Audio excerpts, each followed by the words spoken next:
but he did. Not a fighter, not got off a bag. So this MMA, you know, George, I think the statement said it was 18 months that George was MMA training, 3 days a week. Really? Come on. Really?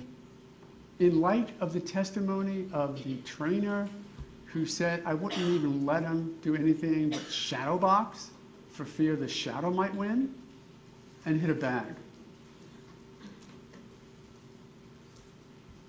Tracy Martin we talked about. Chief Bill Lee, he was there for the whole part of it, but most importantly, he was the officer who said, whatever you do, separate them. Don't infect witness testimony with other witness testimony. It is COP 101. I understand the sensitivities of them being family members listening to the possible voice of their son and definitely the gunshot that ended their son's life, but law enforcement, ongoing investigation, just put them in one at a time. The way it was handled infected the evaluation of that testimony horribly. And who gets the benefit of that? George Zimmerman. Vincent DeMaio, just the grandfather. He's done this his whole life.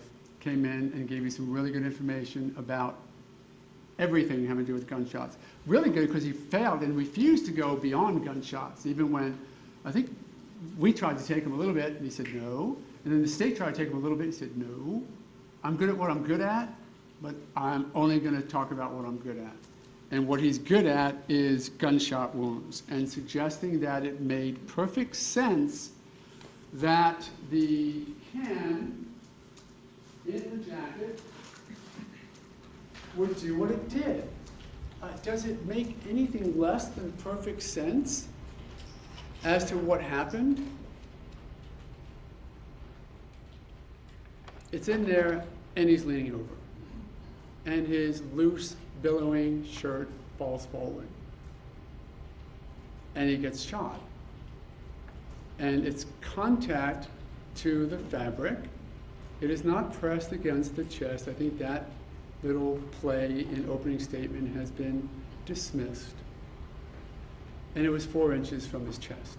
As it turns out, the type of forensic evidence is fairly significant because it completely supports the contention that Mr. Zimmerman was on the bottom, Trayvon Martin leaning over the top when he got shot.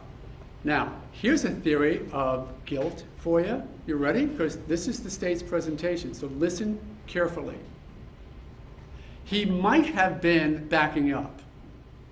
He could have been backing up. Could have been. If I was arguing that, I would be arguing to you reasonable doubt. You know, it could have happened this way. It could have been that he was backing up. Well, I don't know. I almost made light of it when I said, well, he could have been backing up to strike another blow. But the could have beens don't belong in this courtroom. Proof beyond a reasonable doubt. Consistent with a reasonable hypothesis of innocence, he was leaning over him. Nothing to suggest anything else but that. He could have been leaning back. At some point, after 45 seconds of attacking George Zimmerman, for no other reason, let's not forget, he didn't back up when John Good told him to, right? So for some reason, just before the shot takes off, at that moment, the state wants you to believe Trayvon Martin retreated. Really? Really?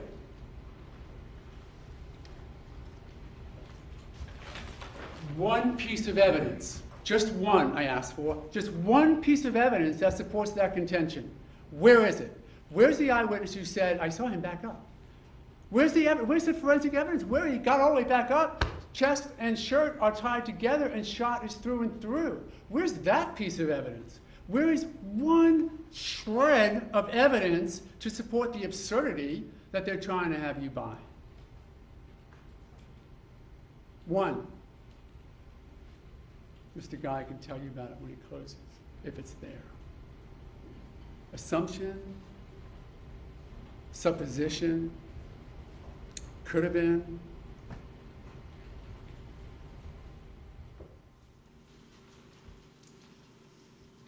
Bonaparte, just part of the absurdity of how this thing happened with the phone call, with the tape. I don't think it matters too much. Miss Dilligard, nice lady, didn't want to bring her here sick. Knows George Zimmerman, saw him that night, saw him beat up, saw the picture, or hit, I'm sorry, saw him hit. And that he has a light voice, and it sounded like it was his voice. Dennis Root, you know, it's interesting. Again, talk about the Bizarro case. Now we have prosecutors attacking, sort of impeaching,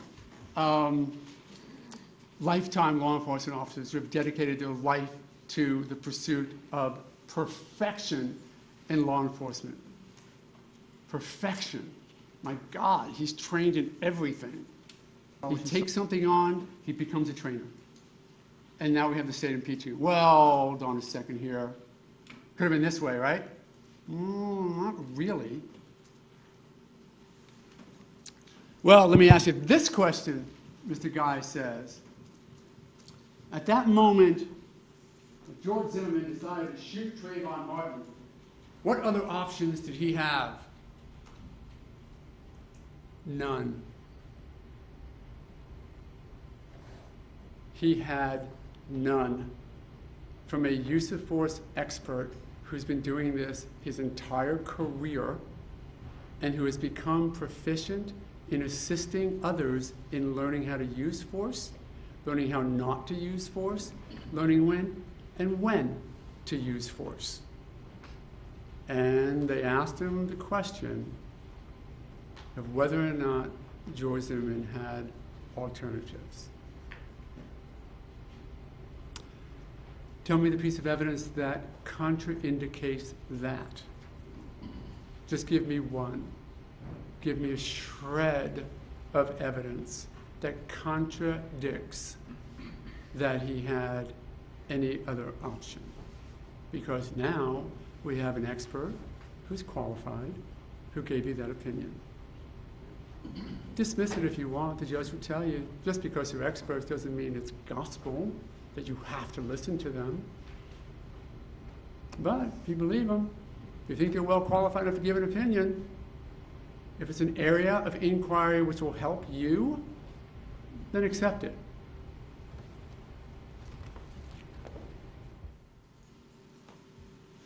Ms. Bertolon, I hope it does not come across that I was just seeking sympathy for this woman. But the reality is, I think when you put a face on what was happening at Retreat View, she's it. She really is. Because thank God nobody came upstairs. I'm not sure the scissors would have really helped. But that's the face. And I'll tell you this, I'll give you this much. That's the face of the frustration that I think George was feeling a little bit of. You know?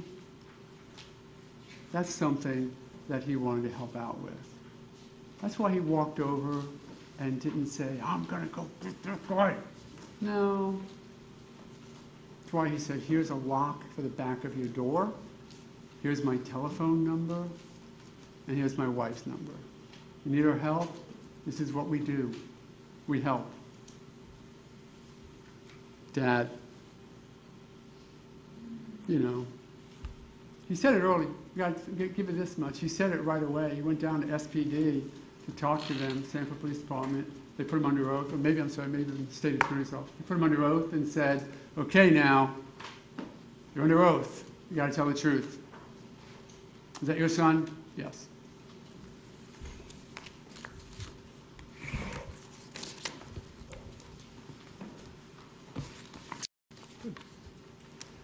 Talk about a few other points, if I might.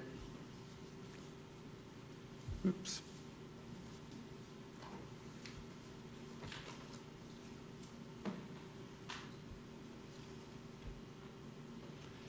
Because this is not working. It might come back. If not, I'll just read it to you.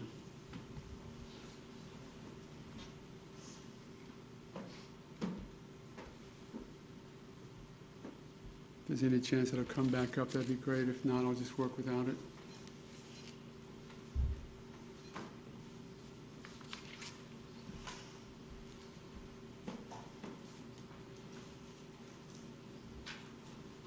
Some of the things that you ought to consider when you look at this case is the forensic evidence, what it does and doesn't support. Here was an interesting thing that I didn't make a big deal about in the trial, but I want you to focus on, because a lot has been said about the lack of blood and what happened to the blood. And well, if Trayvon Martin was doing what George Zimmerman says Trayvon Martin was doing, where's the blood?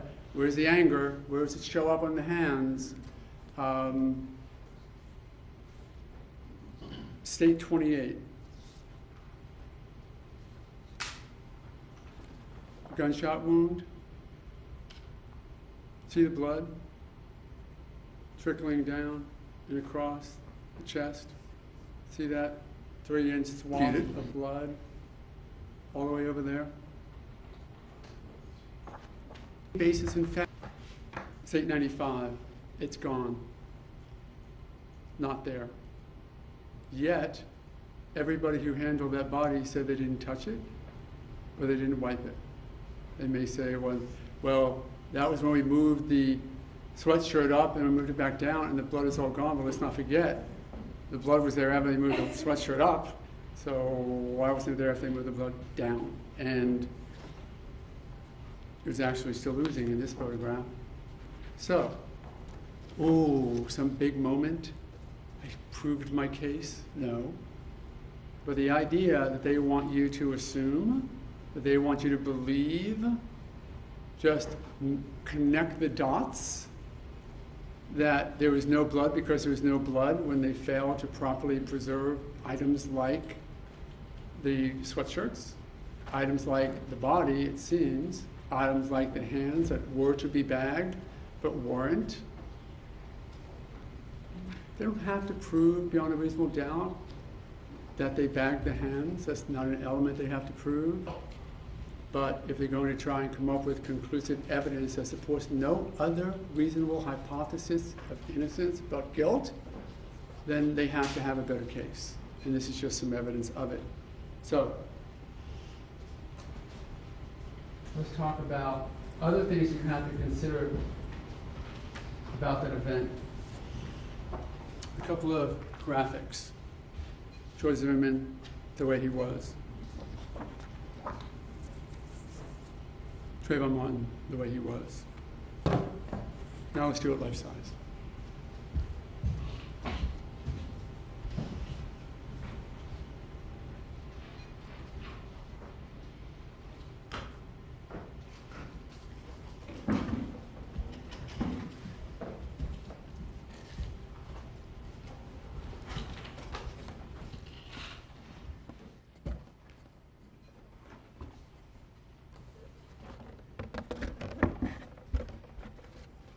Trayvon Martin that night. He was wearing shoes I have to show you. He had the hoodie on top of the hoodie. This is from the picture that we showed you. It's not in evidence, just to have you look at it. Don't even have to believe it's accurate. Just take a look at it. Remember how much taller I was than Andrew Gall when I was standing next to him, and he testified that he was 5'10". And then there's George Zimmerman. And how tall he is. Take a look at him compared to my eye height.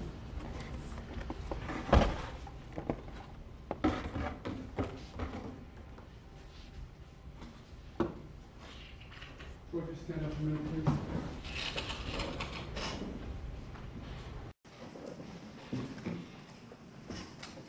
Relative physical abilities. That's what you have to look at and determine in a self-defense case. So, if you look at this guy that night, don't look at him today. There's been testimony all over the place as to how much weight he gained. It doesn't really matter. What matters is how he looked that day and how Trayvon Martin looked that day. The other thing that's in evidence, just so you get a clue, or not a clue, an indication, November 15th, 2011, about 2 months, 3 months before Trayvon Martin passed away, that's what he looked like. He's a young kid.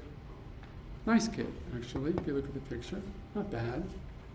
The problem with it is that when we show you autopsy photographs, there are two things you need to know about autopsy photographs. One, they're horrific, and they're meant to have negative impact.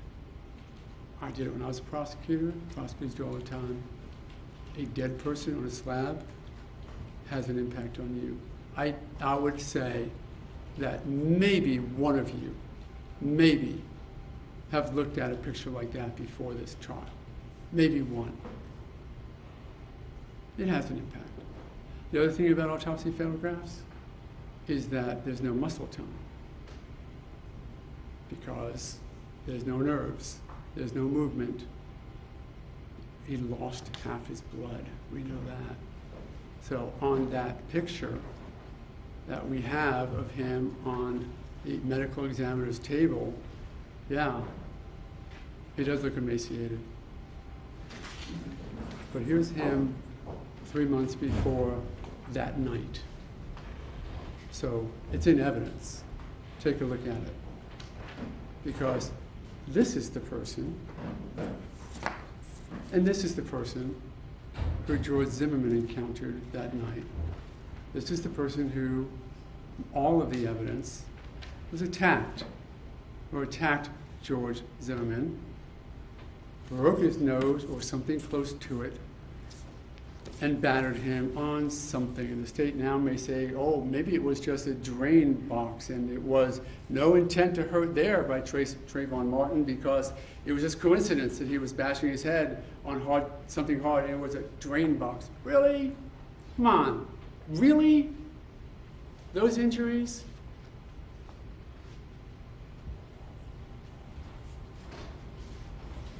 You know how dark it was out that night? You've seen this before. It was out of this darkness that Trayvon Martin decided to stalk, I guess, plan, pounce, I don't know. All I know is that when George Zimmerman was walking back to his car, out of the darkness, be it bushes or darkness or left or behind or somewhere, Trayvon Martin came towards George Zimmerman. Out of this. And we know what happened. The big picture is what happened.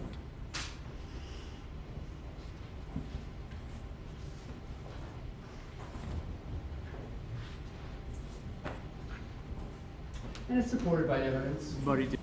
You know, I But he talked a did. moment ago about ignoring George's statements. You know what? Don't ignore them. Listen to them. Find the inconsistencies in them. See what you think about them. Take them in context of what he was going through that night and how voluntary he gave all of those statements, and decide whether or not, as Dennis Root said, as Chris Serino said, as I believe Singleton said, if anyone is giving me the same exact story twice, they're probably lying. They're probably pathological liars. Because when you lie, I guess, since you're making up a fantasy, you can tell the fantasy twice, the same exact way. But if you get your nose smashed or your head smashed and you're trying to do what you can, and you're answering every question they ask of you, then yeah, okay. Deal with the inconsistencies however you want to. But maybe I would suggest you begin by dealing with them the way Chris Serino did, since it was his case. And what he said to you was, yeah, there was some inconsistencies. He said he got hit 25 times. I don't believe it.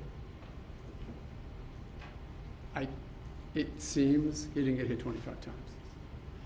Did it feel like he was getting hit 25 times? Maybe.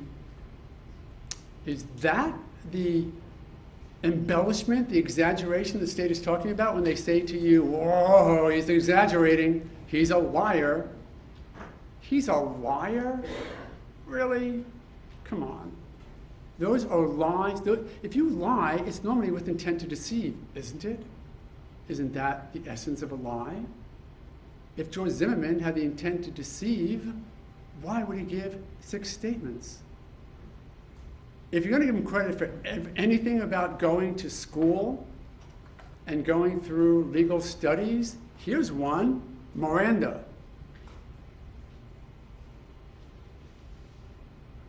He knows self-defense. He knows stand your ground. He knows whatever the state wants you to think he knows, but he doesn't know Miranda? Oh, no. He knows Miranda, but he was such the mastermind that he could, without knowing any of the evidence, who was watching, who was videotaping, who was doing anything, without knowing any of that, he had it all sussed. He had it all figured out, really. It defies explanation. What doesn't defy explanation are things like this. The mud on the knees, evidencing the mounting. What doesn't defy explanation is Officer Tim Smith's testimony that George Zimmerman's back was wet, more wet than the front, and that he had grass all over his back, evidencing, I would opine, that he was on his back in the grass, and he was getting beat up. Manalo, Tim Smith, Wagner, everybody else who saw those injuries.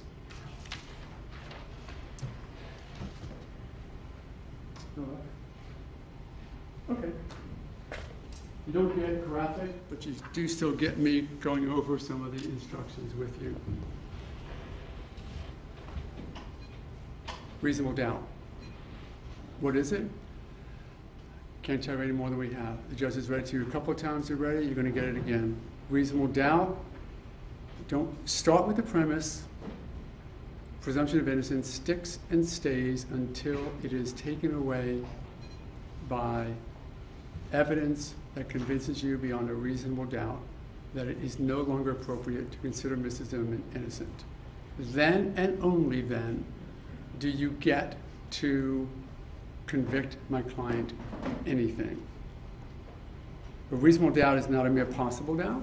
If you got to make it up, that's not a reasonable doubt. We talked about me proving my case as though I had to. It's not a speculative doubt or an imaginary doubt or a forced doubt. If you have a doubt and you say to yourself, I don't buy this doubt, but I'm going to force myself to believe it, that would be a forced doubt and isn't reasonable. But a reasonable doubt is not a mere possible doubt, speculative, imaginary, or forced doubt. Such a doubt must not influence you to return a verdict of not guilty if you have an abiding conviction of guilt.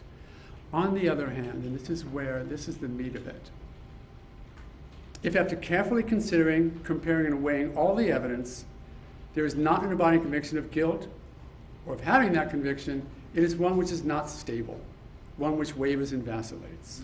Then the charge is not proved beyond a reasonable doubt, every reasonable doubt, and you must find George Zimmerman not guilty because the doubt is reasonable. I almost wish, and I've never said this in a criminal trial before, I never heard it being said before, I almost wish that the verdict had guilty, not guilty, and completely innocent. Because I would ask you to check for that one. You got to check the not guilty, but check the innocent then too. A reasonable doubt as to George Zimmerman's innocence may arise from the evidence, conflict in the evidence, or a lack of evidence. If you have a reasonable doubt, you should find George Zimmerman not guilty. If you have no reasonable doubt, you should find George Zimmerman guilty. Weighing the evidence, you'll have all this before you. Judge Nelson's going to read it to you, and she's going to give it to you. But just to focus on what you do about these witnesses, the question is whether or not they had the opportunity to see and know the things they're telling you about, obviously. And that's that vantage point concern, how they really can look at it. The perception you had to see. For example, if somebody came in, wasted off their mind, then give them less credibility. We won't have that here, but you got to look at it and decide whether or not they had an opportunity to see what they're talking about. Do they have an accurate memory? And we know that memory is affected by traumatic events. I think Ms. Sudaika is a good example of that. She was frantic about what she perceived was happening outside. And I think it may well have impacted on her ability to recall, not calling her anything but a person affected by the circumstances. Were they honest and straightforward? I would put up on that pedestal Miss Bahadur. Your call, but as whether or not she presented in a way that made some sense. Compare her to Miss Mora, who just seemed to be saying what's remembered and very willing to show you. Did they have an interest in the outcome? Well, let me tell you something. When George Zimmerman gave those statements to law enforcement, he didn't know it, I don't think. Didn't seem normal that he would have ever been charged in this case, but in his mind at that time, I presume you could say that he had an interest in telling the story as good he could for himself. So, sure. Was there an interest in the outcome? Absolutely. These people trying to take away his liberty? Absolutely. Consider that when you look at those statements as well. And does the witness's testimony agree with other testimony? That's the global view. Dennis Root kept saying to you, well, you have to look at it in the totality of the circumstances. Don't just give me one sheet and go, well, what do you think now? I want to read everything I can. That's the same thing. That's that totality of the circumstances. So, rules for you to deliberate under, and here they are.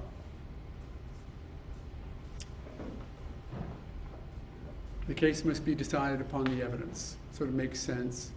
But that was I started, I don't know, 2.5, 3 hours ago. I started with the idea that you need to be very careful not to do the assumptions that you might otherwise do at the state's request. It is only the evidence and the witnesses that you can look towards for that. Upon the evidence that you've heard from the testimony of the witnesses and have seen in the form of exhibits, all that really means to you is, though you can bring your common sense, don't bring your assumptions, don't bring your presumptions, and don't sit back and just go, I really think that guy's not going to cut in front of me as I drive to work today. You don't have that luxury in a criminal courtroom. You don't. You only get to decide upon what you are certain of, something that you do not have a reasonable doubt about. Don't do it because you feel sorry for anyone. You know, I said to you, and you may not have realized, I think you realized why, but the significance of it now comes back home. I said to you, you know, if the state doesn't prove their case, you're going to be able to say something to announce a verdict of acquittal, even though that verdict has to be heard by the Martin family? And you said you could. I meant that for a very significant reason. It is a tragedy, truly. But you can't allow sympathy to feed into it. When I say that to you, you should sit back, someone should raise their hand and go, are you nuts? How dare you tell me to leave sympathy out of my life? How dare you tell me to leave all of my emotions besides? How dare you? I don't do that ever in my life. Welcome to a criminal courtroom, because unfortunately you have to be better than your presumptions. You have to be better than what you do in everyday life. Better, at least different, at least unique. Verdicts should not be influenced by feelings of prejudice, bias, or sympathy. It must be based on the evidence in the law, period. And the judge will tell you what the law is. And now we have to talk for a moment about self-defense, because we've talked all around it, and let's tell you exactly what the judge will instruct you as to what it is. A person is justified in using deadly force likely to cause death, if he reasonably believes that such force is necessary to prevent imminent death or great bodily harm to himself. There are alternatives, death or great bodily harm, so I'm going to go through this and tell you that what you need to consider is whether or not George reasonably believed, reasonable fear of great bodily harm. He doesn't have to think he was going to die. He does not have to think he was going to die. He does have to think that he was going to be injured greatly. And since the alternative, if either matches, it's been met. In deciding whether or not George Zimmerman was justified in using deadly force, you must judge him by the circumstances which he was surrounded with at the time the force was used. the moment of using the force, what was happening. The danger facing George Zimmerman need not have been actual. Now, getting beat up sort of takes that better in context, but it doesn't have to be actual. In effect, I guess, the knife coming at you could be rubber, as long as you perceive it to be steel. Or the next blow of a fist could be a fake one, but as long as you perceive it to continue to be blow down upon you, then that's enough. The danger that George Zimmerman faced need not have been actual. However, to justify the use of deadly force, the appearance of danger must have been so real that a reasonably cautious and prudent person, under those circumstances, reasonably prudent and cautious person under those circumstances, got to put yourself in effect in the mind of what George Zimmerman was going through, the circumstances that he was going through, and then decide yourself whether or not that a reasonably and cautious person under those circumstances would have believed the danger could only be avoided through the use of that force. Based upon appearances, George Zimmerman must have actually believed the danger was real. In considering self-defense, and again it's called justifiable use of deadly force, we shorthand it to self-defense, you may take into account the relative physical abilities and capacities of George Zimmerman and Trayvon Martin.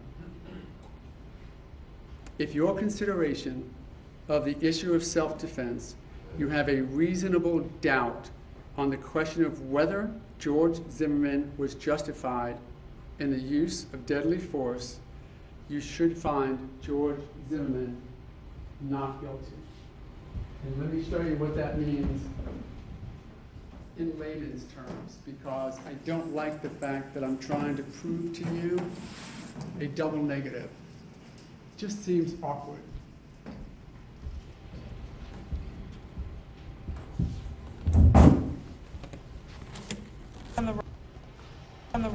If you have a reasonable doubt on the question of whether or not George Zimmerman was justified in the use of deadly force, you have a reasonable doubt as to whether or not he was justified in the use of deadly force.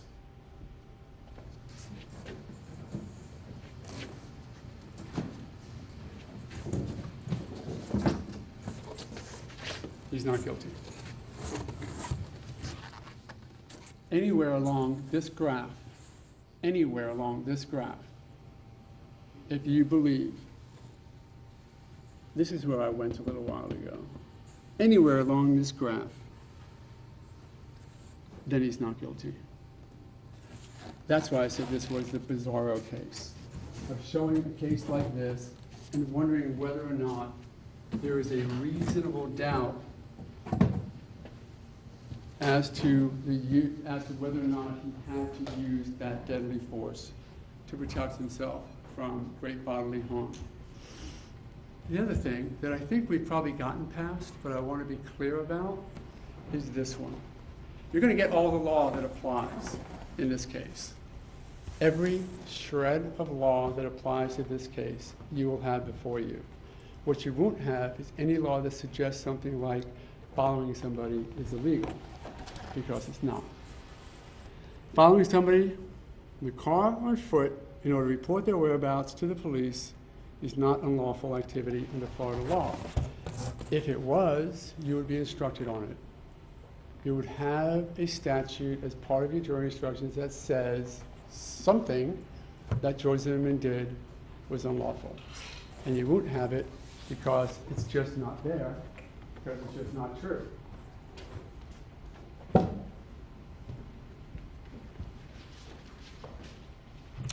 I'm over my time. I'm going to finish up quicker than I would like to. I cannot imagine that I've actually been here for 3 hours, but I want to do a couple of quick things and to show you, since this is the state's burden, what they haven't proven about it. I don't think it's a big deal that they decide not to give you the 6th emergency or non-emergency call. I just, they should have, just to be complete. But whatever.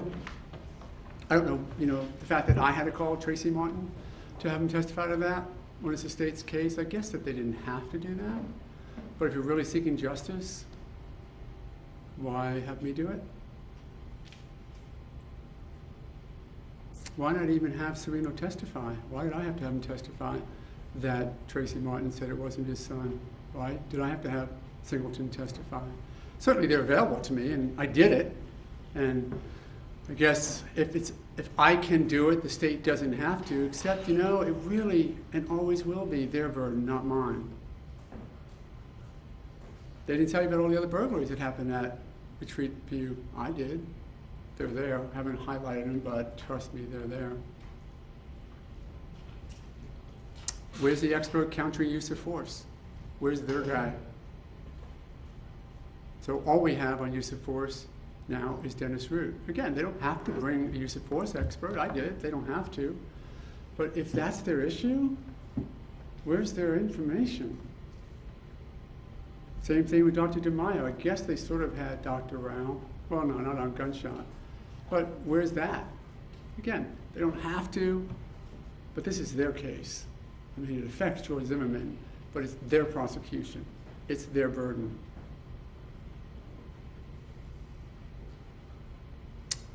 That he pushed the gun into Trayvon Martin's chest. You know,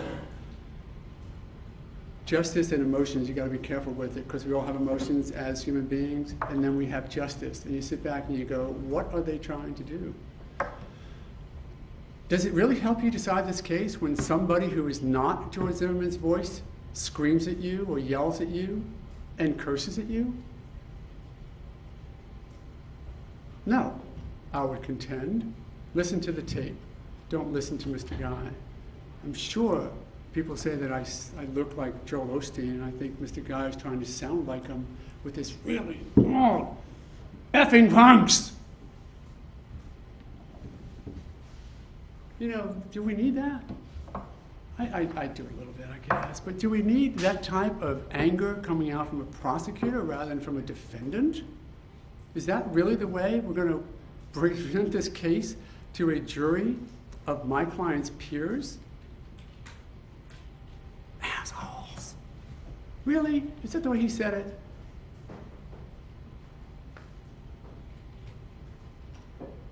One piece of evidence that my client attacked Trayvon Martin. Landed one blow, for that matter. Did anything to justify in any form or fashion the onslaught of injury perpetrated upon him by no one other than Trayvon Martin. He actually had something else, because George Zimmerman was, in fact, armed with a firearm, and we know that. We know he had the right to have it. And then it was said, how many times was it said that Trayvon Martin wasn't armed? Now, I'll be held in contempt if I drop this, so I'm not going to do some drama and drop it on the floor and watch it roll around. But that's cement. That is a sidewalk. And that is not an unarmed teenager with nothing but Skittles trying to get home. That was somebody who used the availability of dangerous items from his fist to the concrete to cause great bodily injury. Not that it's necessary for self-defense, but great bodily injury against George Zimmerman. And the suggestion by the state that that's not a weapon, that that can't hurt somebody, that that can't cause great bodily injury is disgusting.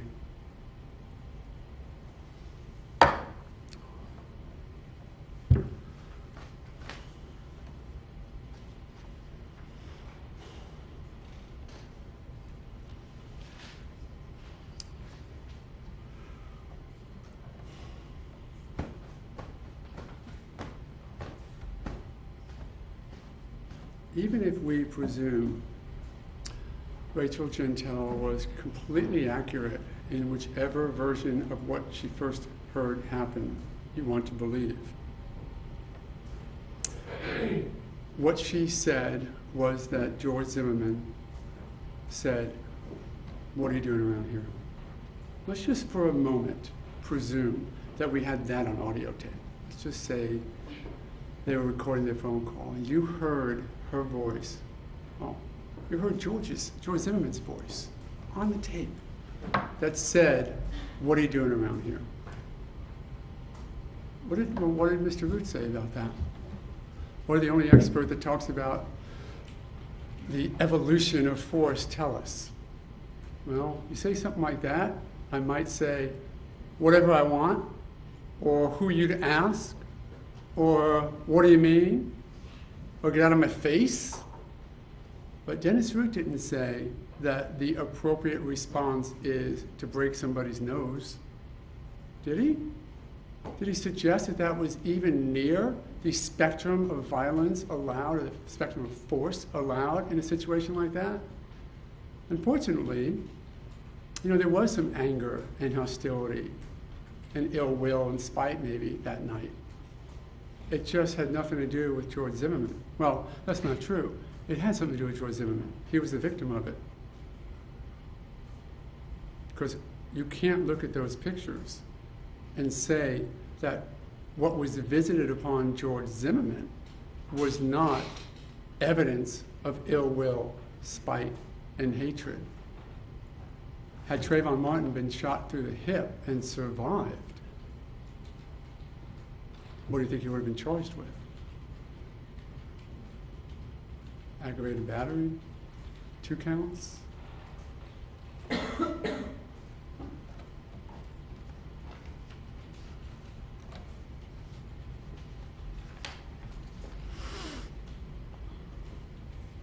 The state has to convince you beyond a reasonable doubt, you have no doubt in your mind that my client is guilty of anything.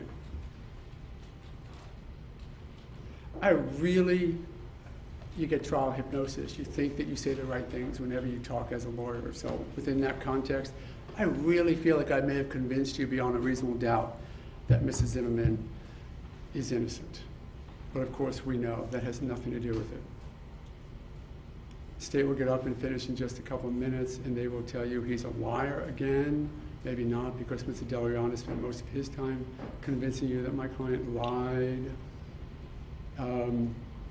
But here's the standard. You go back there. First thing you might want to consider doing. Do you have a reasonable doubt that my client may have acted in self-defense? Go back there and say to yourselves, let's just talk, forget the crimes, let's just talk about self-defense. Do we think he might have acted in self-defense? Not convinced. I have some doubt, have some concern that he just may have acted in self-defense. And if you reach that conclusion, you get to stop. You really do. Why? Because self-defense is a defense to everything. To littering, to speeding, to battery, if it mattered, to grand theft, to assault, to manslaughter, to second degree. You go no further than a determination that the state, now that we're done and there is no more evidence, that the state has not convinced you beyond a reasonable doubt that George Zimmerman did not act in self-defense. It's an easy decision. And I don't say that out of hubris or just ego, ha ha ha. I'm saying it because of the facts of the case. You look at these facts, you look at all this evidence, and you have to say, I have a reasonable doubt as to whether or not the state convinced me he didn't act in self-defense. That's all you have to do. You don't have to write innocent on the bottom of the verdict form. We don't go anywhere near those in this courtroom. The state never, ever loses their responsibility to take away reasonable doubt from you. Don't let them do it with innuendo. Don't let them do it with sympathy. Don't let them do it with yelling. Don't let them do it with screeching, because none of that matters. Because we have a definition of reasonable doubt, and now you do. You look at that definition, you go back to that room and say, let's talk first about self-defense. if I think George may have acted in self-defense, we are done. So, thank you for the time. Thank you for the attention. Again, we talked about it way in the beginning, an amazingly difficult task that we've asked you to take on. And we all have had juries a couple of whom we had to wake up on occasion. It's certainly not those. The note-taking, the interest, it's been apparent. I appreciate the time. My client does, the state does, I'm sure, the court does, and Seminole County does, because you've given us what we needed from you, which is your attention. I want one more thing from you. I want you to really, really look at those instructions, apply them, and just say he acted in self-defense, find him not guilty, let him go back and get back to his life. Thanks. Thank you, Mr. Please be seated. We're back on the record. Are we ready to bring the jury in?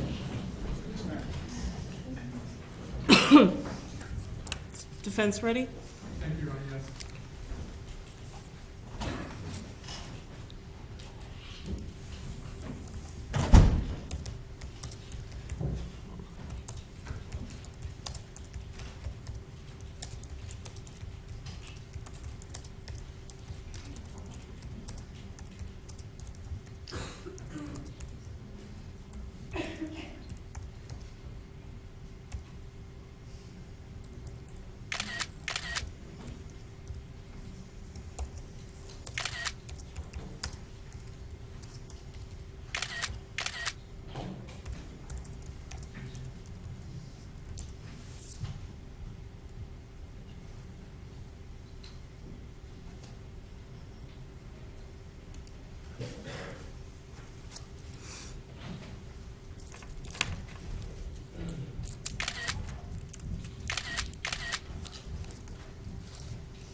Please be seated.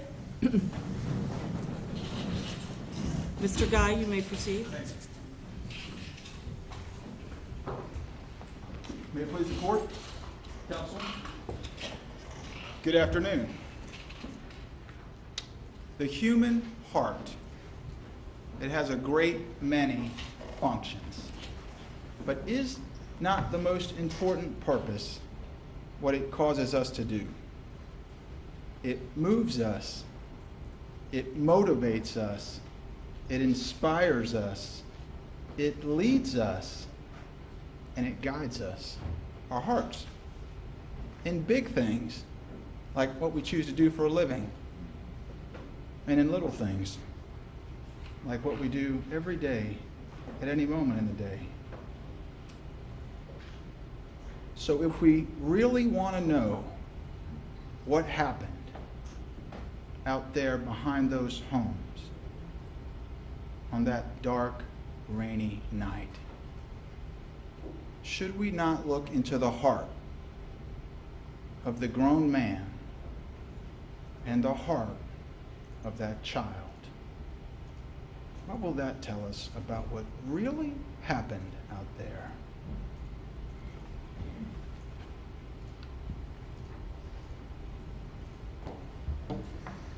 That's what was in George Zimmerman's heart.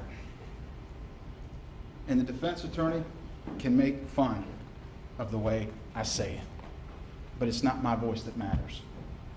It's yours. And we're about to hear from you. What does that say to you?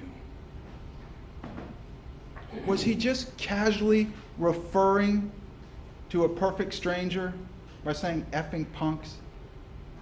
That doesn't evidence to you anything That's normal language? Or is that not what was in that defendant's heart when he approached Trayvon Martin? What does that tell you?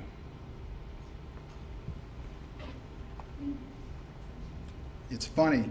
He put on a timeline that was 10 feet long, and the only thing he skipped was those two words at the bottom of the screen. It was the only thing. Think there was a reason for that? Think your reason he didn't want you to think about that again? How powerful that is? What that defendant was really feeling just moments before he pulled the trigger? Think that was a coincidence?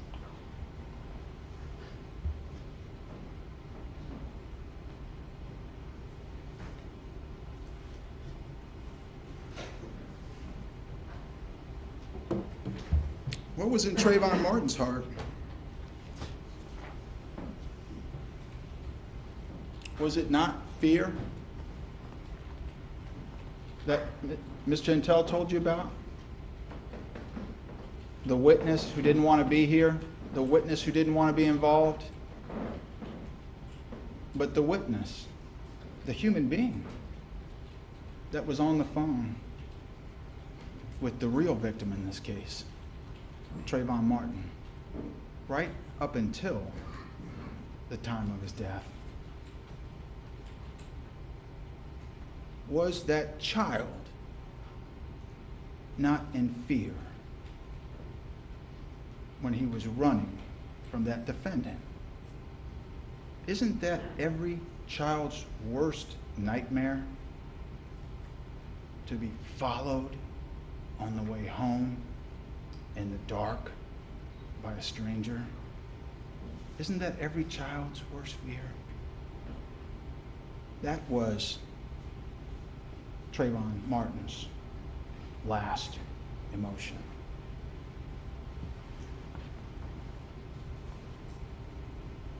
There's a old saying, great one though. As a man speaks, so is he. The words on the screen were the last thing these people said before Trayvon Martin was murdered. Before this defendant had a motivation to lie, to justify his actions, what were his words? What was in his heart?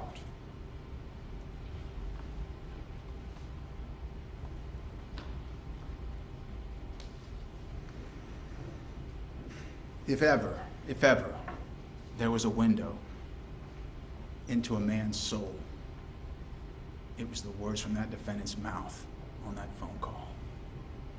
And if ever there was a question about who initiated the contact between that grown man and that child, it was again those defendants' words. When he told Sean Nofke, just have the officer call me on my cell phone and I'll tell him where I am.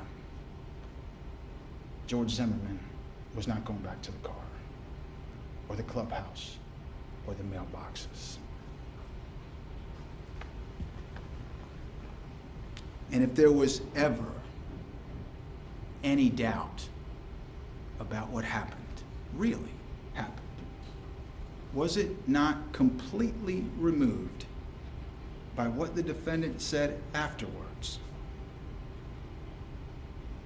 All of the lies he told, all of them. What does that tell you?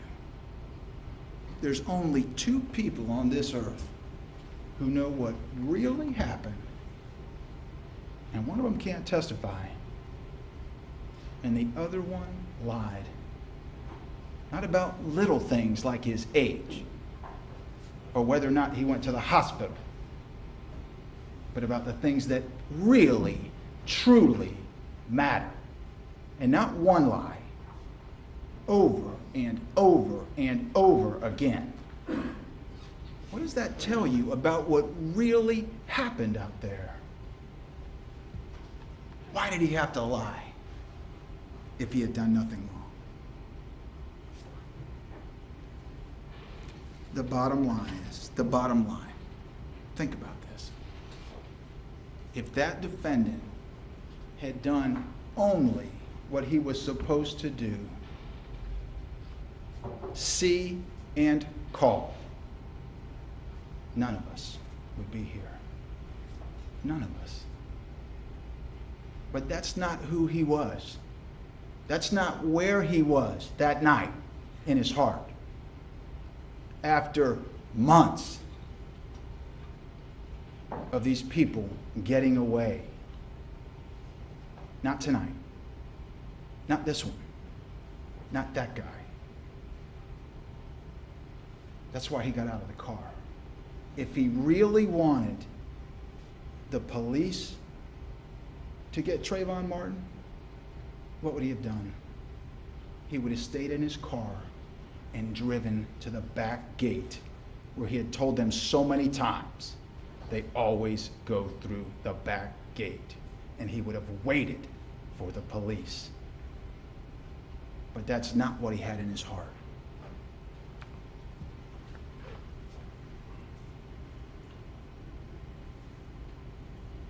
Trayvon Martin may not have the defendant's blood on his hands, but George Zimmerman will forever have Trayvon Martin's blood on his. Forever.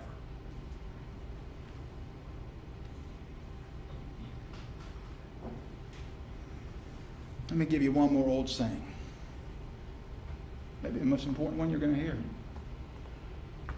And that is, to the living we owe respect, but to the dead we owe the truth. On behalf of the state of Florida, I submit to you that Trayvon Benjamin Martin is entitled to the truth. And it didn't come from that defendant's mouth. It didn't. He told so many lies. That's why we're here.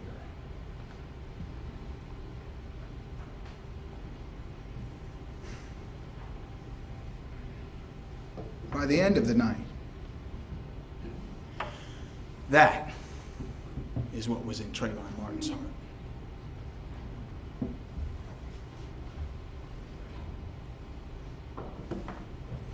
The defense attorney said, what evidence is there that the defendant followed Trayvon Martin after he said okay? He challenged the state. Well, I've got an answer. What happened after 1913-43, when that defendant hung up with Sean Noffke? In 1915-44, when Rachel Gentile heard the thump and the end of Trayvon Martin's life. The defense attorney gave us a nice demonstration of what happens in 4 minutes. Well, what was that defendant doing for those 2 minutes? Watch the walkthrough again. Watch it. When because he tells you exactly where he hung up.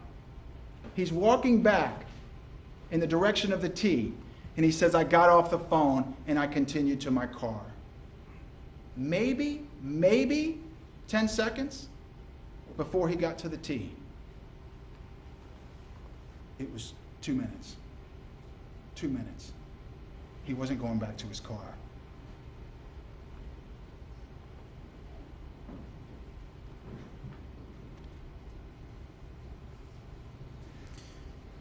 Four minutes is not the amount of time that Trayvon Martin had to run home. 4 minutes is the amount of time that Trayvon Martin had left on this earth.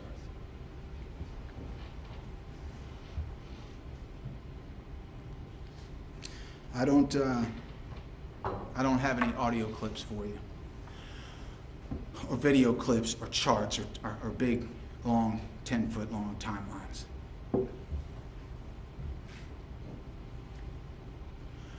I'm asking you to use your common sense. Use your heart. Use what you know is real. Use what you know you've heard in the law in this case.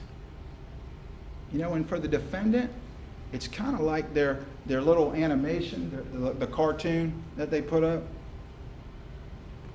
Everything they want you to think in this case starts from the T, just like their little animation starts from the T. Don't do that. That's not fair. That's not fair. It'd be like reading the end of a book, the last chapter only. And you'd be asking yourself, why are we here?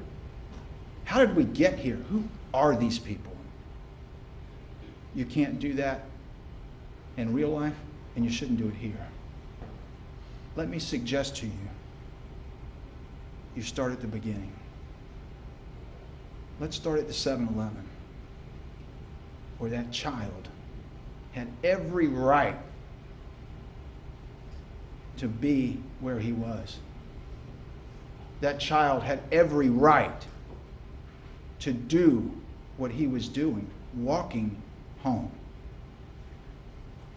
That child had every right to be afraid of a strange man following him, first in his car and then on foot. And did that child not have the right to defend himself from that strange man? Did Trayvon Martin not also have that right?